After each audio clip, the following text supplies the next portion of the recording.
ഇതൊരു ഇൻഡ്യൂഷൻ അല്ലേ? അതായത് ഈ ഇരിക്കുന്ന ആളുകളുടെ ആണെന്നുണ്ടെങ്കിൽ ഇതിനെ നമുക്ക് ശാസ്ത്രം എന്ന് വിളിക്കാൻ പറ്റില്ല, ജ്യോതിഷ ശാസ്ത്രം എന്നല്ലേ പറയുന്നത്. ഒരാളുടെ ദുരിതം അത് ഓരോ സമയത്തും ഡിഫറെൻ്റ് ആയിരിക്കും. നമ്മളൊരു ശാസ്ത്രം കൈകാര്യം ചെയ്യുമ്പോൾ അതിൻ്റെ ഇൻഡപ്തിൽ പോയിട്ട്, കാരണം ഈ ശാസ്ത്രം തെറ്റിദ്ധരിക്കപ്പെടും പല സ്ഥലത്തും. ആൾക്കാർക്ക് ഫലം ഇല്ലാതാകുമ്പോൾ ഇതൊരു എന്താ പറയുക, ഒരു തരം കപടശാസ്ത്രമാണെന്നുള്ള രീതിക്ക് മാറുന്നു. യഥാർത്ഥത്തിൽ ഈ ക്ഷേത്രവും അല്ലെങ്കിൽ ജ്യോതിഷവും തമ്മിൽ എന്തെങ്കിലുമൊക്കെ ബന്ധമുണ്ടോ? ജ്യോതിഷവും ക്ഷേത്രവും തമ്മിൽ ബന്ധമുണ്ടോ എന്ന് വെച്ച് കഴിഞ്ഞാൽ, ഈ നവഗ്രഹങ്ങളുടെ ക്രമം നമ്മൾ തന്ത്രശാസ്ത്രവുമായിട്ട് ബന്ധമുണ്ട്. തന്ത്രശാസ്ത്രത്തിൽ ഇതിൻ്റെ പരിഹാര വിധാനങ്ങളെല്ലാം ഉണ്ട്. ഇപ്പം ക്ഷേത്രത്തിലേക്ക് ഇപ്പം ഞാൻ നേരത്തെ പറഞ്ഞ പോലെ തന്നെ കല്യാണം നടക്കുന്നില്ല, ഒരു 7 ദിവസം സ്വയംവര പുഷ്പാഞ്ജലി ചെയ്യും. 7 ദിവസം ചെയ്താൽ പെണ്ണ് കാണലൊക്കെ നടക്കും, പക്ഷെ കല്യാണം നടക്കും. ഇതൊരു ഇൻഡ്യൂഷൻ അല്ലേ? അതായത് ഈ ഇരിക്കുന്ന ആളുകളുടെ ആണെന്നുണ്ടെങ്കിൽ ഇതിനെ നമുക്ക് ശാസ്ത്രം എന്ന് വിളിക്കാൻ പറ്റില്ല, ജ്യോതിഷ ശാസ്ത്രം എന്നല്ലേ പറയുന്നത്. അല്ല, ഇന്ന് പല ആളുകളും നോക്കിക്കഴിഞ്ഞാൽ എല്ലാവരുടെയും കൈ കണക്കുണ്ട്, അപ്പോൾ പിന്നീട് വരുന്ന ബാക്കി കാര്യങ്ങൾ ഒരു ഇൻഡ്യൂഷൻ രീതിയിലല്ലേ അവർ പറയുന്നത്. അല്ല, അത് ഇൻഡ്യൂഷനിലപ്പുറം ഇതിന് കൃത്യമായിട്ടുള്ള ക്രമങ്ങളുണ്ട്. അതാണ് ഞാൻ പറയുന്നത്, ഇതിനെ അനലൈസ് ചെയ്യുന്ന രീതിയിലാണ് പ്രശ്നം. ഇപ്പം നേരത്തെ നമ്മൾ ജാതകം ചോദിച്ചു, അപ്പം ജനന സമയത്തിൽ തന്നെ ഭയങ്കര അഭിപ്രായ വ്യത്യാസങ്ങളുണ്ട്. ചില ആൾക്കാർ പറയും കുട്ടി പുറത്തേക്ക് വരുന്ന ടൈമാണ്, ആദ്യമായിട്ട് കരയുന്ന ടൈമാന്ന് പറയുന്ന ആൾക്കാരുണ്ട്, പൊക്കിൾക്കൊടി മുറിക്കുന്ന ടൈമാന്ന് പറയുന്ന ആൾക്കാരുണ്ട്. ഇങ്ങനെ പല ഇത് വെച്ചിട്ടാണ് ജാതകത്തിൽ നമ്മൾ അനലൈസ് ചെയ്യുക. പക്ഷെ ജാതകത്തിൽ നോക്കുമ്പോൾ എന്താ പറയുക, കൃത്യസമയം അല്ലെങ്കിൽ നിങ്ങളുടെ ഫലം മൊത്തം കൊളായിരിക്കും അല്ലേ, അങ്ങനെയല്ലേ പറയാം. ഈ കൃത്യസമയം എങ്ങനെ എടുക്കും? ഒരിക്കലും പറ്റില്ല. അപ്പം ഗർഭപാത്രത്തിൽ വന്ന സമയം എടുക്കണ്ടേ? ഗർഭപാത്രത്തിൽ വന്ന സമയമാണെന്നുണ്ടെങ്കിൽ ട്യൂബിൽ നമ്മളിത് രണ്ടും ഒന്നായിട്ട് ചേർന്ന് ഉരുണ്ടുരുണ്ടാണല്ലോ വരിക. ഇത് ഈ ചേരുന്ന സമയമാണെന്ന് വിചാരിക്കുക. ഇതിൽ ഈ അമ്മയുടെ കയ്യിൽ നിന്ന് വരുന്ന ഈ അണ്ടവും ബീജവും ഇത് രണ്ടുമാണല്ലോ, ഇതിന് ഏതെങ്കിലും ഒന്നിന് ജീവൻ ഇല്ലാന്ന് വിചാരിക്കും. ഇത് ചേർന്നുകൊണ്ട് കാര്യമുണ്ടോ? കുട്ടി ഉണ്ടാവില്ല. അപ്പോൾ ജീവൻ എവിടുന്ന് വന്നു എന്നൊരു ചോദ്യമുണ്ട്. അപ്പോൾ ജാതകം എന്ന് പറഞ്ഞാൽ ജാതകതയാണ്, ജനിച്ചതിനെ ബേസ് ചെയ്തിട്ടാണല്ലോ നമ്മൾ ജാതകം പറയുക. അപ്പോൾ ഇത് തമ്മിൽ ചേരുന്നൊരു പോയിന്റിനെ കാൽക്കുലേറ്റ് ചെയ്ത് എടുക്കാൻ പറ്റുന്ന ഒരു സ്ഫുടക്രിയകളുണ്ട്. അത് പഴയ ഗ്രന്ഥങ്ങളിലുണ്ടായിരുന്നു. അത് വെച്ച് നമുക്ക് കുറച്ചുകൂടി അല്ല, വളരെ കൃത്യമായിട്ട് നമുക്കിതിനെ അക്യുറേറ്റ് ആയിട്ട് ജനന സമയത്ത് എടുക്കാൻ പറ്റും. പുറത്തേക്ക് വന്ന സമയത്തിൽ നിന്നും ഇൻഡപ്തിലേക്ക് പോയിട്ട് കാൽക്കുലേറ്റ് ചെയ്തെടുക്കാം. അങ്ങനെ എടുക്കുന്ന ജാതകത്തിൽ കൃത്യമായ ഫലം വരിക. പിന്നെ നമ്മൾ ഈ പറഞ്ഞ പോലെ ഈ പ്രശ്നം വെക്കുന്ന കാര്യത്തിൽ പറഞ്ഞല്ലോ, ഇതിനകത്ത് ചില സ്ഫുടങ്ങളുണ്ട്. ഒരാളുടെ ദുരിതം അത് ഓരോ സമയത്തും ഡിഫറെൻ്റ് ആയിരിക്കും. അപ്പോൾ താങ്കൾക്ക് ഇപ്പോൾ ഉണ്ടാവുന്ന ഒരു ദുരിതാവസ്ഥയായിരിക്കില്ല കുറച്ച് കഴിഞ്ഞാൽ ഉണ്ടാവുക, ചിലപ്പം കൂടിയേക്കാം കുറഞ്ഞേക്കാം. ഇതിനെ അനലൈസ് ചെയ്യാവുന്ന ഒരു ക്രമമുണ്ട്. ഈ ക്രമത്തിൽ നമ്മൾ രാശി എടുക്കുകയാണെന്നുണ്ടെങ്കിൽ, ഞാൻ ഇരുന്ന 10 ആൾക്കാർ വെച്ചാലും ഒറ്റ രാശി തന്നെ കിട്ടുള്ളൂ, ഒരേ ആരുടെ കിട്ടുള്ളൂ. അവിടെ ആക്യുറേസി ഉണ്ട്. അതാണ് ഞാൻ പറഞ്ഞത്, ഇത് പ്രാചീനമായിട്ടുള്ളതിൻ്റെ ശാസ്ത്രീയ ക്രമങ്ങളെല്ലാം പോയി. അതെ, അതുകൊണ്ടാണ് ആൾക്കാർക്ക് റിസൾട്ടിൽ പ്രശ്നം വരുന്നത്. അതുകൊണ്ടാണ് ഞാൻ പറഞ്ഞത് ഇന്ന് പലർക്കും ഇൻഡ്യൂഷനാണ്. കാരണം കണക്കെന്ന് വെച്ച് കഴിഞ്ഞാൽ എവിടെ നമ്മൾ ഡേറ്റ് ഓഫ് ബർത്ത് കൊടുത്തു കഴിഞ്ഞാൽ നെറ്റിൽ നിന്ന് വരെ നമുക്ക് ഈ സാധനങ്ങൾ കിട്ടും. ബാക്കി കാര്യങ്ങളെല്ലാം ആ ഒരു ജ്യോതിഷന്റെ ഇൻഡ്യൂഷൻ വെച്ചിട്ടാണ് അവരിപ്പോൾ സംസാരിച്ചുകൊണ്ടിരിക്കുന്നത്. പിന്നെ ചില ആൾക്കാർ പറയും നമുക്ക് ഈശ്വരാധീനം ഇല്ല എന്ന് പറയും. രാശി വെച്ചിട്ടേ നമ്മളിങ്ങനെ രാശി വെച്ചിട്ട് പറയും വ്യാഴം മറിഞ്ഞിരിക്കുക, നിങ്ങൾക്ക് തീരെ ഈശ്വരാധീനം ഇല്ല. അപ്പം എൻ്റെ ഒരു ചോദ്യം എന്താണെന്ന് വെച്ചാൽ, ഈ പ്രശ്നം വെക്കുന്ന ജ്യോത്സ്യൻ ഉണ്ടല്ലോ, അയാൾക്ക് ഈശ്വരാധീനം ഇല്ലെങ്കിൽ ഈ രാശി കറക്റ്റ് ആവുമോ? ഇല്ല.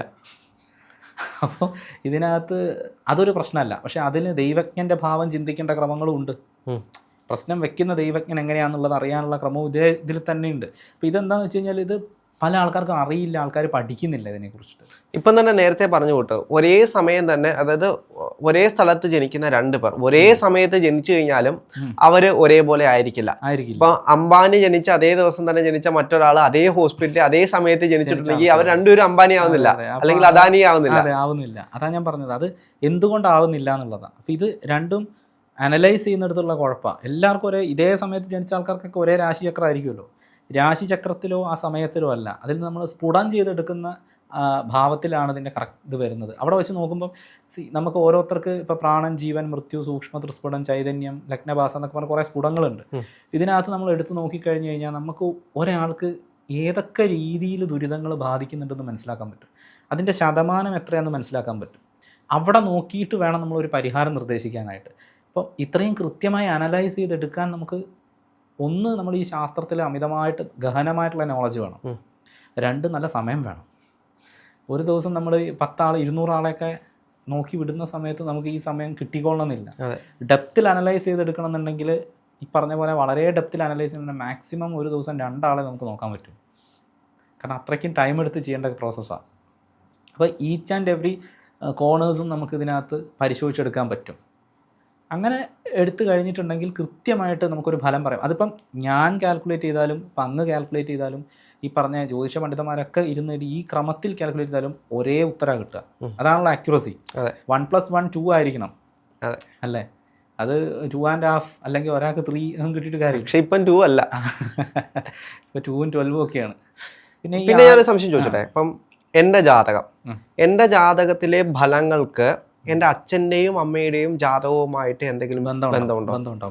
അപ്പം എൻ്റെ ജാതകം മാത്രം നോക്കിയിട്ട് കാര്യമില്ല. പൂർവികമായിട്ടുള്ള ക്രമം നോക്കും. അതായത് ഇപ്പം താങ്കളുടെ ജാതകത്തിൽ ഇപ്പം ഞാൻ നേരത്തെ പറഞ്ഞ പോലെ കാളസർപ്പയോഗം ഉണ്ടെന്ന് വിചാരിക്കും. ഈ കാളസർപ്പയോഗത്തെക്കുറിച്ച് പറയുമ്പോൾ ഒരു കാര്യം പറയാതിരിക്കാൻ വയ്യ. എല്ലാ കാളസർപ്പ ദോഷവും യോഗവും മോശമല്ല. ഈ രാഹുകേതുക്കൾക്കിടയിൽ ഗ്രഹങ്ങളെ കണ്ടില്ലെങ്കിൽ ഉടനെ കാളസർപ്പയോഗം എന്ന് പറഞ്ഞാൽ നമ്മൾ ഡയഗ്നോസ് ചെയ്യും. എന്നിട്ട് നേരെ കാളഹസ്തിയിലേക്ക് പറഞ്ഞു വിടും, ഭയങ്കര സർപ്പദോഷമുണ്ട്, പ്രശ്നമാണെന്നൊക്കെ പറയും. ചില കാളസർപ്പയോഗം നല്ലതാണ്. ഒരുപാട് ടൈപ്പ് ഓഫ് കാളസർപ്പയോഗമുണ്ട്. കാർഗോടകൻ, തക്ഷകൻ, അനന്തൻ, വാസുകി ഇങ്ങനെ തുടങ്ങിയിട്ട് ഒരുപാട് ടൈപ്പ് കാളസർപ്പയോഗമുണ്ട്. ഇതിൽ ചില കാളസർപ്പയോഗം ചില ആൾക്കാർക്ക് വളരെ ഗുണം ചെയ്യുന്നതാണ്. എല്ലാ കാളസർപ്പയോഗവും പേടിക്കേണ്ടതല്ല. എല്ലാ യോഗങ്ങളും എല്ലാവർക്കും വർക്ക് ചെയ്യുന്ന ഒരുപോലെയല്ല. മനസ്സിലായി? ഇപ്പോൾ ഈ ഞാൻ നേരത്തെ ഒരു ഉത്തമാദി യോഗം പറഞ്ഞല്ലോ, അല്പ ഉത്തമാദി യോഗത്തെക്കുറിച്ച് പറഞ്ഞു. ഈ ഉത്തമാദി തന്നെ അല്പം, മധ്യമ ഉത്തമാദി യോഗം, സമ ഉത്തമാദി യോഗം, ഉത്തമ ഉത്തമാദി യോഗം, വരിഷ്ഠ ഉത്തമാദി യോഗം, പിന്നെ അധമ ഉത്തമാദി യോഗം, ഇങ്ങനെ ഒരു 6-7 ടൈപ്പ് സാധനങ്ങളുണ്ട്. ഇതിൽ ചിലത് വളരെ നല്ലതാണ്, ചിലത് വളരെ മോശമാണ്. ഇപ്പം നമ്മൾ പറഞ്ഞത് വെച്ചിട്ട് ഇപ്പം താങ്കൾക്ക് ഇങ്ങനെ ഒരു ഗളസർപ്പയോഗം അല്ലെങ്കിൽ കാളസർപ്പയോഗം എന്തെങ്കിലും ഉണ്ടെന്ന് വിചാരിക്കും. ഈ ദളസർപ്പയോഗം ഉള്ള ആളാണെന്നുണ്ടെങ്കിൽ താങ്കളുടെ അച്ഛൻ്റെയോ അമ്മയുടെയോ ജാതകത്തിൽ ഇതേ യോഗം കാണാൻ പറ്റും. അപ്പോൾ ഇത് ജെനറ്റിക്കലി അങ്ങോട്ട് നമ്മൾ നോക്കിക്കഴിഞ്ഞാൽ കണക്റ്റഡ് ആണ്. കാരണം അച്ഛനും അമ്മയും കൂടിയാണല്ലോ ഈ കുട്ടി ഉണ്ടാകുന്നത്. അതെ. അപ്പം മാതൃകുലവും പിതൃകുലവും ഇമ്പോർട്ടൻ്റ് ആണ്. അപ്പം മാതാവിൻ്റെയും പിതാവിൻ്റെയും, അതാണ് ഞാൻ പറഞ്ഞത്, ഇത് അനലൈസ് ചെയ്തെടുക്കുമ്പോൾ നമുക്കിപ്പം അങ്ങയുടെ ജാതകമാണ് കിട്ടുന്നതെന്ന് വിചാരിക്കും. അങ്ങയുടെ ജാതകത്തിൽ 9, 11 ഇങ്ങനെയുള്ള ഭാവങ്ങൾ എടുത്തിട്ട് മാതൃസ്ഥാനം പിതൃസ്ഥാനം ഒക്കെ എടുത്തിട്ട് അതിനകത്ത് ഡെപ്തിൽ സ്ഫുടം ചെയ്ത് അച്ഛൻ്റെയും അമ്മയുടെയും ജാതകം വെച്ച് കാൽക്കുലേറ്റ് ചെയ്ത് എടുത്തു കഴിഞ്ഞിട്ട് ഒരുപാട് ഇൻഡെപ്തിൽ നമുക്ക് പോകാൻ പറ്റും. ഒരു 7 തലമുറ ബാക്കിൽ വരെ നമുക്ക് പോയിട്ട് അനലൈസ് ചെയ്യാൻ പറ്റും. അപ്പോൾ എൻ്റെ പ്രോപ്പറായിട്ടുള്ള ജാതകം നോക്കണമെങ്കിൽ അച്ഛൻ്റെയും അമ്മയുടെയും ജാതകം ഉണ്ടെങ്കിൽ മാത്രമേ കഴിയൂ. അച്ഛൻ്റെയും അമ്മയുടെ ജാതകം മാത്രം ഉണ്ടെങ്കിൽ എന്നല്ല, അങ്ങയുടെ ജാതകം ഉണ്ടെങ്കിൽ അവരുടെ നമുക്ക് കാൽക്കുലേറ്റ് ചെയ്തെടുക്കാം. നമ്മുടെ ഈ ഭാവങ്ങൾ വെച്ചിട്ട് അതിനെ സ്ഫുടം ചെയ്ത് ഡെപ്തിൽ നമുക്ക് പോകാൻ പറ്റും. ഇതേപോലെ തന്നെ ഈ പറഞ്ഞ പോലെ പിതാമഹന്മാരുടെ ഇപ്പോൾ 7 തലമുറ ബാക്കോട്ട് എടുത്ത് നമുക്ക് അനലൈസ് ചെയ്യാം. അവിടെ എന്ത് പ്രശ്നം ഉണ്ടായി, അവിടെ എന്തെങ്കിലും ഡിഫക്റ്റ് ഉണ്ടായോ എന്നുള്ളതൊക്കെ നമുക്ക് അനലൈസ് ചെയ്യാം. പക്ഷേ ഞാൻ ഈ പറഞ്ഞ പോലെ ഇതിന് സമയം വളരെ ഇമ്പോർട്ടൻ്റ് ആണ്. അതുകൊണ്ടായിരുന്നു ഈ പഴയ കുലങ്ങളിലൊക്കെ ജാതകം നോക്കാൻ വേണ്ടിയിട്ട് പ്രത്യേകമായിട്ട് ഓരോ ജ്യോതിഷന്മാർ ഓരോ കുലത്തിലും ഉണ്ടായിരുന്നു. അതെ. പ്രാചീന കാലഘട്ടത്തിലൊക്കെ ഇത് പ്രാക്ടിക്കബിൾ ആയിരുന്നല്ലോ. ഇപ്പോഴത്തെ ഒരു കാലഘട്ടത്തിൽ ഒന്നാമത് ഇതിനെക്കുറിച്ച് ഇത്രയും ഡെപ്തിൽ ആൾക്കാർ പഠിക്കുന്നില്ല. പഠിക്കുന്നവരുണ്ടെങ്കിൽ തന്നെ അവർ വളരെ വിരളായിട്ടുള്ള ആൾക്കാരാണ്. എല്ലാവർക്കും ഈ സംഭവം അറിയില്ല. എല്ലാവരും സാധാരണമായിട്ടുള്ള ഒരു ക്രമത്തിലാണ് പഠിച്ചിട്ട് ഈ കാര്യങ്ങൾ ചെയ്യുന്നത്. അത് മോശമെന്നല്ല ഞാൻ പറയുന്നത്, ഡെപ്തിൽ പഠിക്കാൻ മനസ്സിലാക്കുക. നമ്മളൊരു ശാസ്ത്രം കൈകാര്യം ചെയ്യുമ്പോൾ അതിൻ്റെ ഇൻഡെപ്തിൽ പോയിട്ട്, കാരണം ഈ ശാസ്ത്രം തെറ്റിദ്ധരിക്കപ്പെടും പല സ്ഥലത്തും. ആൾക്കാർക്ക് ഫലം ഇല്ലാതാകുമ്പോൾ ഇതൊരു എന്താ പറയുക, ഒരു തരം കപടശാസ്ത്രമാണെന്നുള്ള രീതിക്ക് മാറുന്നുണ്ട്. അപ്പോൾ അതിൻ്റെ കുറവെന്താണെന്ന് വെച്ചാൽ, ഇപ്പോൾ ഒരാൾക്ക് ഒരു കാര്യം ചെയ്തിട്ട് റിസൾട്ട് ഇല്ലെങ്കിൽ 2 കാര്യമായിരിക്കും. ഒന്നുകിൽ നമ്മൾ ഈ ചെയ്യുന്ന കാര്യം പക്ക മണ്ടത്തരം ഫ്രോഡ് പരിപാടിയായിരിക്കും, അല്ലെങ്കിൽ ഇയാൾ ചെയ്യുന്നൊന്നും ശരിയായിരിക്കില്ല. യഥാർത്ഥത്തിൽ ഈ ജ്യോതിഷം എന്തിനു വേണ്ടിയിട്ടാണ്? അതായത് പാസ്റ്റ് കണക്കാക്കാനാണോ അത് ഫ്യൂച്ചർ കണക്കാക്കാൻ വേണ്ടിയിട്ടാണോ ജ്യോതിഷമുള്ളത്? ജ്യോതിഷം എന്ന് പറഞ്ഞാൽ പണ്ട് കാലങ്ങളിൽ ജ്യോതിശാസ്ത്രം എന്ന് പറയുന്നത് നമ്മൾ വാനനിരീക്ഷണവുമായിട്ടൊക്കെ ബന്ധപ്പെട്ടിട്ട് വന്നതായിരുന്നു. തുടക്കം അങ്ങനെയാണ്. അത് നമ്മൾ കൃഷി മുതലായിട്ടുള്ള കാര്യങ്ങൾക്ക് വേണ്ടിയിട്ട് ഇതിനെ എങ്ങനെ ഉപയോഗിക്കാം, അതായത് നമ്മൾ സൂര്യനെ നോക്കുന്നു, ഓരോ ഗ്രഹങ്ങളെ നോക്കുന്നു, നക്ഷത്രങ്ങൾ നോക്കുന്നു, അതിനനുസരിച്ച് നമ്മൾ ഞാറ്റുവേല അങ്ങനത്തെ കാര്യങ്ങൾ കണക്കാക്കാനായിരുന്നു ആദ്യത്തെ ജ്യോതിശാസ്ത്രം വന്നത്. അത് വാനനിരീക്ഷണം പോലെ ഇരുന്ന് നിഴലൊക്കെ വെച്ച് കറക്റ്റായിട്ട് കാൽക്കുലേറ്റ് ചെയ്തിട്ടാണ് തുടങ്ങിയത്. പിന്നീട് കുറച്ചുകൂടി ഡെപ്തിലേക്ക് പോയപ്പോഴാണ് ഓരോ ഗ്രഹങ്ങളും, അപ്പം നമ്മൾ പല രീതിയിലുള്ള ആകൃതികൾ ഓരോ രാശിക്ക് കൊടുക്കുന്നുണ്ട്. നമ്മൾ ഇവിടെ നിന്ന് നോക്കുമ്പോൾ കാണുന്ന ഒരു ആകൃതിയാണ്. ഇതിന് നമ്മൾ ഡോക്ട്രൈൻ ഓഫ് സിഗ്നേച്ചർ എന്ന് പറയും. അതായത് പ്രപഞ്ചത്തിലുള്ള വസ്തുക്കളായിട്ട് ഇതിനെ താരതമ്യപ്പെടുത്തും. നമുക്ക് കണ്ട് പരിചയമുള്ള വസ്തുക്കളായിട്ട് നമ്മൾ താരതമ്യപ്പെടുത്തും. കുതിര പോലെ, ഇത് കുതിര പോലെ ഒന്നല്ല, അവിടെ ചെന്ന് കഴിഞ്ഞാൽ ഒന്നും ഉണ്ടാവില്ല. ഫോണിനകത്ത് നമ്മൾ നോക്കിക്കഴിഞ്ഞാൽ അതിന്റെ കൃത്യമായിട്ടുള്ള ഡയറക്ഷൻ, ഇപ്പം നമ്മൾ മേഘത്തിലൊക്കെ ഇങ്ങനെ നോക്കുമ്പോൾ ചിലപ്പോൾ നമുക്കൊരു കിടക്ക വിരിച്ച പോലെയൊക്കെ നമുക്ക് തോന്നും. നമ്മളുടെ ബ്രെയിനിൽ നമുക്ക് അക്സെപ്റ്റ് ചെയ്യാവുന്ന ചില രീതികൾക്കനുസരിച്ചാണ് നമ്മൾ രൂപങ്ങളെ അനലൈസ് ചെയ്തെടുക്കുന്നത്. അപ്പോൾ ഇതേപോലെ നമ്മൾ ഇതിനെ അനലൈസ് ചെയ്തിട്ട് ഓരോ ഗ്രഹങ്ങളും നമ്മളിൽ എത്രത്തോളം സ്വാധീനം ചെലുത്തുന്നുണ്ട് എന്നുള്ളത് മനസ്സിലാക്കി തുടങ്ങിയതിന് ശേഷം, അത് മനുഷ്യനിൽ മാത്രമല്ല, സസ്യങ്ങൾ, ജീവജാലങ്ങൾ, ഇതിലൊക്കെ നമുക്ക് ഇതിനകത്ത് എടുക്കാൻ പറ്റും. അതിനനുസരിച്ച് ഇതിനെ അനലൈസ് ചെയ്ത് തുടങ്ങുമ്പോഴാണ് ഇതൊരു പ്രവചനത്തിൻ്റെ പാതയിലേക്ക് വരുന്നത്. സത്യത്തിൽ പ്രവചനമല്ല ഇത്. നമുക്ക് എന്താണെന്ന് വെച്ച് കഴിഞ്ഞാൽ നാളെ നിങ്ങൾക്ക് ഇങ്ങനെ സംഭവിക്കുന്നു വെറുതെ പറയരുത്. ഇതിനകത്ത് നമ്മൾ ഈ പറഞ്ഞ പോലെ സ്ഫുടങ്ങളും കാര്യങ്ങളും ചെയ്തിട്ട് അതിനകത്തും നമുക്ക് കൃത്യമായ ഉത്തരം കിട്ടിയിട്ട് വേണം നമ്മൾ പറയാനായിട്ട്. ഞാൻ യഥാർത്ഥത്തിൽ ജ്യോതിഷത്തെ പറ്റി മനസ്സിലാക്കിയത് നമ്മൾ ഫ്യൂച്ചറിലേക്ക് പോകുമ്പോൾ നമ്മൾ എന്തൊക്കെ പ്രൊട്ടക്ഷൻ എടുക്കണമെന്ന് ചിന്തിക്കാൻ വേണ്ടിയിട്ടായിരുന്നു ജ്യോതിഷം എന്ന് എനിക്ക് പലപ്പോഴും തോന്നുന്നുണ്ട്. പക്ഷേ ഇന്നത്തെ ജ്യോതിഷന്മാരാണെങ്കിൽ ഒരാൾ ആദ്യമേ ചെല്ലുകയാണെങ്കിൽ അല്ലെങ്കിൽ ഒരാൾ ഒരു ജ്യോതിഷം നോക്കാൻ വേണ്ടി ചെല്ലെങ്കിൽ ഒരാ പാസ്റ്റാണ് കൂടുതലും പറയുന്നത്. ഈ പാസ്റ്റ് മാത്രം പറഞ്ഞു കൊടുത്തിട്ട് കാര്യമില്ലല്ലോ, ഫ്യൂച്ചറിൽ നമ്മൾ ഏറ്റവും കൂടുതൽ പറഞ്ഞു കൊടുക്കുന്നത്. വേറൊരു കാര്യം എന്താണെന്ന് വെച്ചാൽ പാസ്റ്റിൽ ഇന്ന പ്രശ്നങ്ങൾ ഉണ്ടായിട്ടുണ്ടോ എന്നുള്ളത് നമ്മളൊന്ന് അനലൈസ് ചെയ്യുന്നതാണ്. ചില യോഗങ്ങൾ ഉണ്ടെങ്കിൽ എന്തെങ്കിലും ബുദ്ധിമുട്ടുണ്ടായിട്ടുണ്ടോ എന്ന് ചോദിക്കും. അപ്പം ഉണ്ടെന്നാണ് അവരുടെ ഉത്തരം എന്നുണ്ടെങ്കിൽ ഭാവിയിൽ ഈ ബുദ്ധിമുട്ടുണ്ടാവാൻ സാധ്യതയുള്ള കാര്യങ്ങൾ ഇതിനകത്തുണ്ടോ എന്നുള്ളതും കൂടി നമ്മൾ നോക്കണം.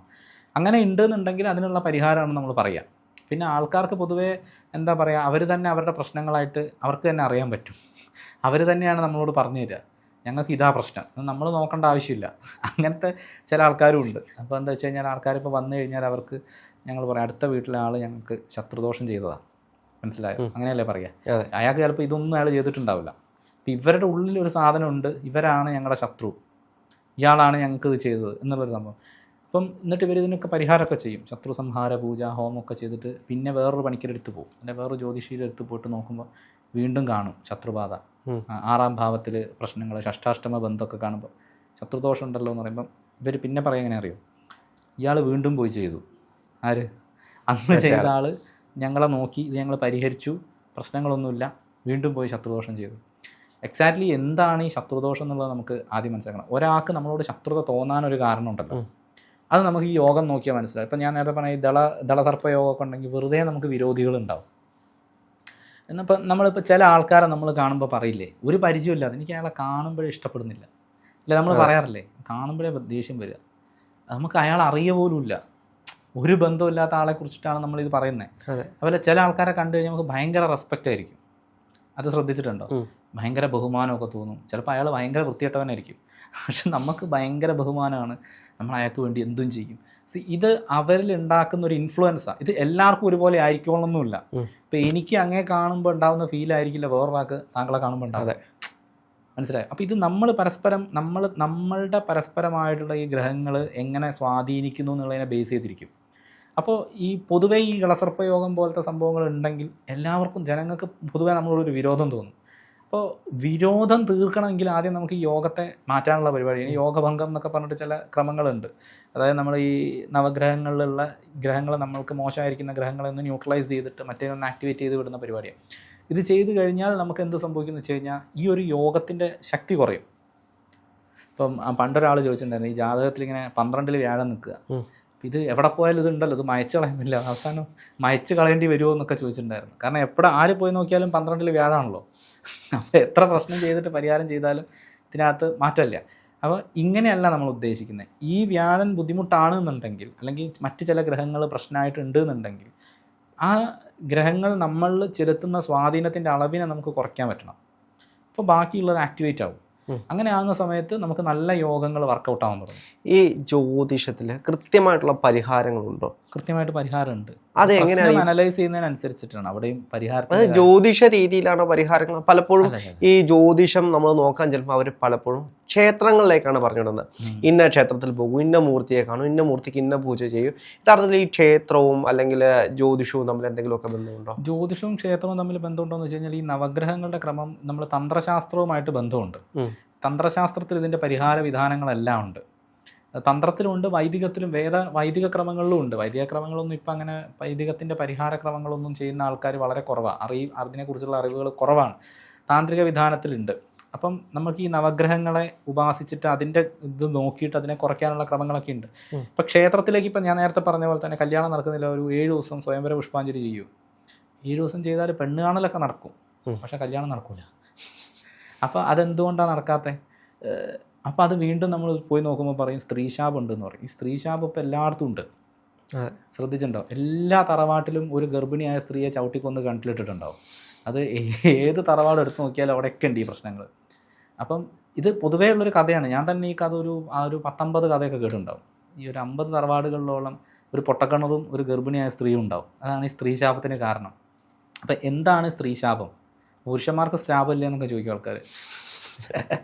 പുരുഷ ശാപമൊന്നും എവിടെയും കാണാറില്ല എന്നൊക്കെ പറയുന്നേക്കാം. അപ്പോൾ ഇതുകൊണ്ടാണ് കല്യാണം നടക്കാത്തതെന്ന് പറയും. എന്നിട്ട് ഇവർ പോയിട്ട് മറ്റേ സുവാസിനി പൂജ ഇതൊക്കെ ചെയ്യുന്നിട്ടും കല്യാണം നടക്കില്ല. അപ്പോൾ ഇതിൻ്റെ പ്രശ്നം എന്താണെന്ന് കണ്ടെത്തി കഴിഞ്ഞിട്ടാണ് നമ്മൾ ക്ഷേത്രത്തിലേക്കാണെങ്കിലും മറ്റ് പരിഹാര ക്രിയകളാണെങ്കിലും നിർദ്ദേശിക്കേണ്ടത്. ഞാൻ പറയുന്നത് എന്താ വെച്ചാൽ നമ്മൾ ഡയഗ്നോസ് ചെയ്യുന്നിടത്ത് വരുന്ന ബുദ്ധിമുട്ടുണ്ട്, മനസ്സിലായി. ഇപ്പം അങ്ങേക്കൊരു അസുഖം ഉണ്ടെന്ന് വിചാരിക്കുക. ഇപ്പം എന്താ പറയുക, ഇപ്പോൾ ഒരു തലവേദനയുണ്ട്.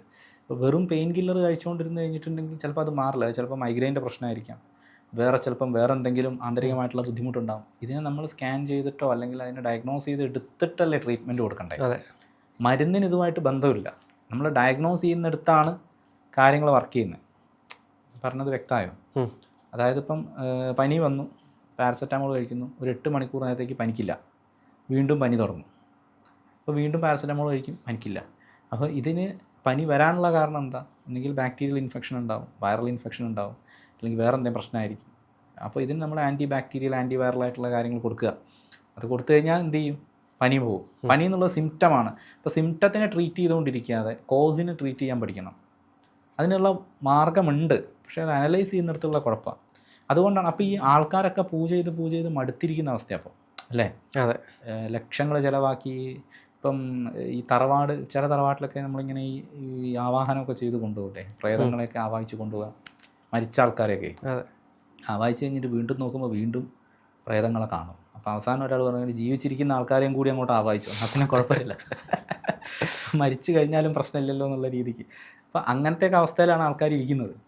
അപ്പോൾ എന്താണ് ഇതിൻ്റെ കാരണങ്ങൾ എന്നുള്ളത് വ്യക്തമായി മനസ്സിലാക്കണം. എന്തുകൊണ്ട് ഇതിന് റിസൾട്ട് വരുന്നില്ല, അല്ലെങ്കിൽ എന്തുകൊണ്ട് ആൾക്കാർക്ക് ഇതിന് ഫലം വരുന്നില്ല എന്നുള്ളത് നമ്മൾ മനസ്സിലാക്കിയിട്ട് വേണം പരിഹാരത്തിലേക്ക് പോകാനായിട്ട്. അതാണ് ഞാൻ പറഞ്ഞത്, ഈ അനലൈസ് ചെയ്യുന്നിടത്ത്, ഡയഗ്നോസ് ചെയ്യുന്നിടത്ത്, പ്രശ്നം കണ്ടെത്തുന്നിടത്താണ് പ്രശ്നം. അതാണ് അതിൻ്റെ കാര്യം.